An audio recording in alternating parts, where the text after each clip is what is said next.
What is the messages from universe ఏం చెప్పాలనుకుంటుంది మీకు అని.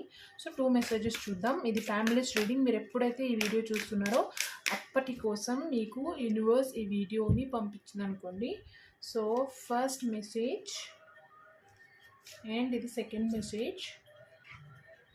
First message and second message. Okay, it's okay to feel pain right now. Acknowledge what is happening. This is the only way you can move on.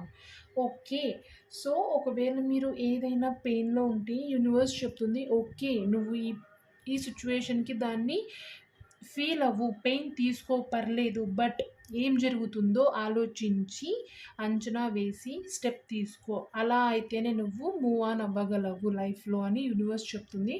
And ఇంకొక message ఏంటిది అంటే there are kind souls who have your back. అంటే మీరు బాధపడుతున్నారు